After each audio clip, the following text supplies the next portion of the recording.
ताला ने हर इंसान को उसके मुकद्दर को पहले से लिख रखा है, उसका रिस्क लिख रखा है, उसकी मौत लिख रखी है, ठीक है, उसकी किस्मत डिसाइडेड है। मुसलमान को कभी भी किसी भी तरह का डिप्रेशन नहीं होना चाहिए, उसको मेंटली इल नहीं हो जाना चाहिए किसी भी चीज़ को लेके, अगर उसका बिलीफ सिस्टम स्ट्रॉन्ग है, अगर उसका इस बात पर यकीन है कि मेरे अल्लाह ने मेरा रिस्क लिखा हुआ है, कोई इंसान ना इज्जत दे सकता है ना मुझसे इज्जत ले सकता है।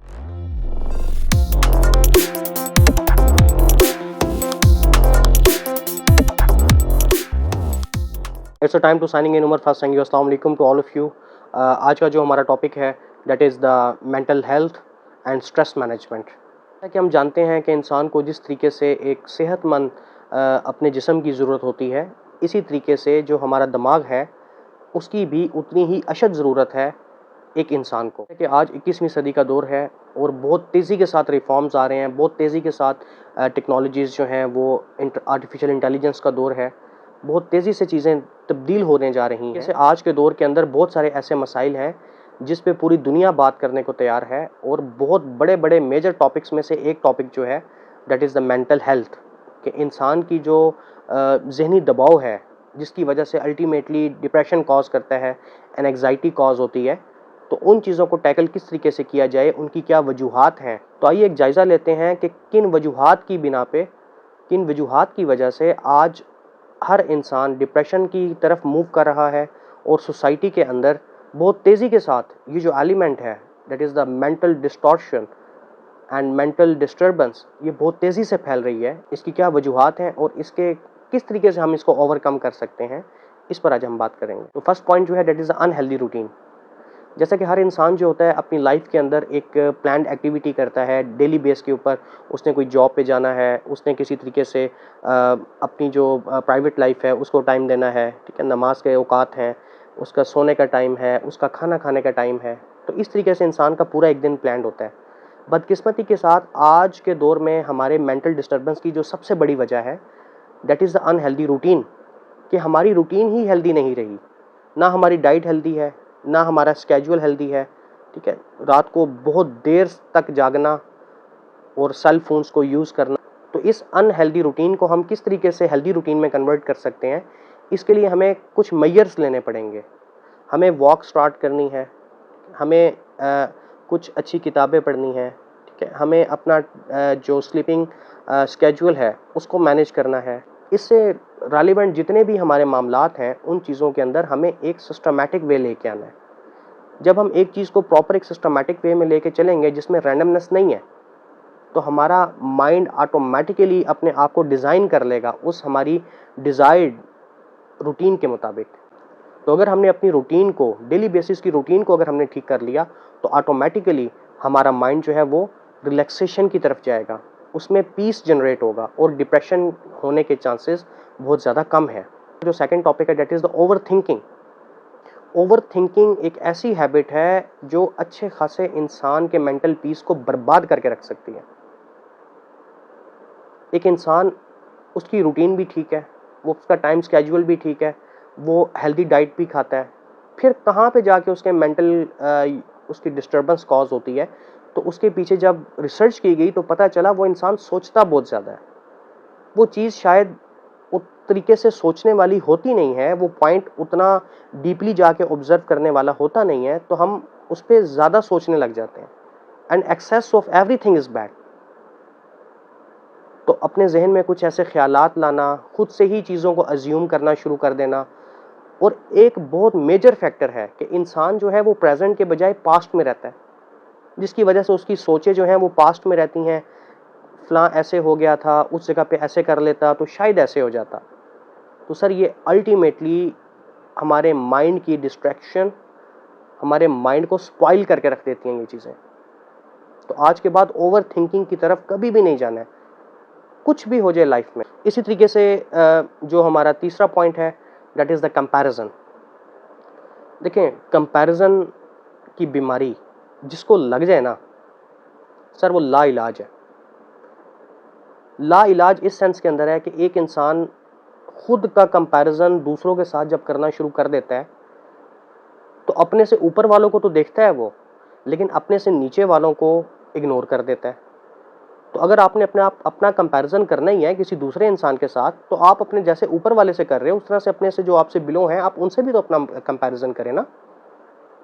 माइंड हमारा कहाँ पे डिस्टर्ब होता है कि जब हम सिर्फ और सिर्फ अपना कंपैरिजन किसी एक बहुत ही सक्सेसफुल चीज को देख के कर रहे होते हैं। मे बी वो रियलिटी बेस्ड ना हो, वो हमें जैसी दिख रही है हमारा माइंड उस तरीके से उसको एज्यूम कर रहा है, उसको कैप्चर कर रहा है और ऑटोमेटिकली उसी तरीके से ही वो काम करना शुरू कर देता है। तो कभी भी अपना लाइफ के अंदर अगर आपने कंपैरिजन कभी करना भी है ना, तो अपने आप से करना है। आज से पिछले दिन मैं कैसा था, अगर मेरी लाइफ में कोई इंप्रूवमेंट आ रही है, it's mean I am successful, मैं कामयाब हूँ।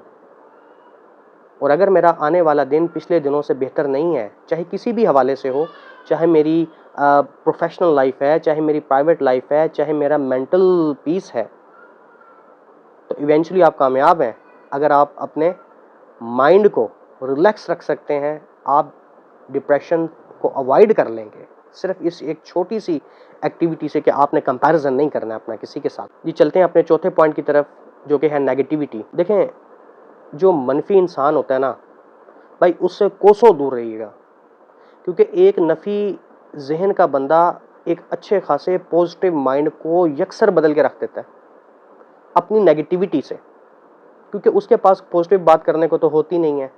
उल्टा वो अपनी नेगेटिविटी जो कि उस तक ही होनी चाहिए थी, वो आहिस्ता आहिस्ता आपके अंदर इंड्यूस करना शुरू कर देता है और आप उसकी उस नेगेटिव थॉट्स की वजह से अपने जो पॉजिटिव एस्पेक्ट्स होते हैं उसको डिस्कस करना ही छोड़ देते हैं। लेडीज एंड जेंटलमैन, आप नहीं जानते हैं कि आपका कौन सा पोटेंशियल है, आप किस चीज़ में बेस्ट है, आपको नहीं पता इस बात का। लेकिन कभी भी अपने इर्द गिर्द किसी नफी इंसान को देखिएगा तो उससे कोशिश कीजिएगा कोसों दूर रहें। मैं एक जगह पे पढ़ रहा था कि जो एक नफी ज़हन का बंदा होता है ना, वो अपने इर्द गिर्द के तकरीबन 20 किलोमीटर रेडियस तक इफेक्ट करता है। 20 किलोमीटर रेडियस से मुराद है 40 किलोमीटर्स ऑफ डायामीटर। 40 किलोमीटर तक वो सराउंडिंग के अंदर डिस्टर्बेंस काज करता है एक नेगेटिव थॉट वाला बंदा।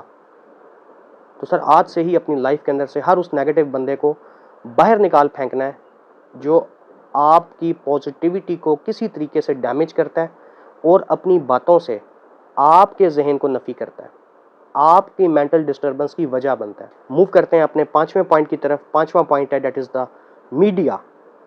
देखें, आप और मैं जब भी हम लोग न्यूज़ चैनल को ओपन करते हैं तो हमें वहाँ पे 20% कोई पॉजिटिव रिपोर्ट्स, कोई पॉजिटिव डॉक्यूमेंट्रीज, कोई पॉजिटिव न्यूज़ देखने को मिलती हैं और 80% जो होता है वो हमें नेगेटिव चीज़ें जो हैं वो अल्टीमेटली देखने को मिलती हैं सोशल मीडिया के ऊपर। आप चाहे किसी तरह का भी प्लेटफॉर्म की बात कर लें, आप किसी न्यूज़ चैनल की बात कर लें, इससे होता क्या है, social media basically brain storming करता है, आपका थॉट प्रोसेस बदलने की कोशिश करता है।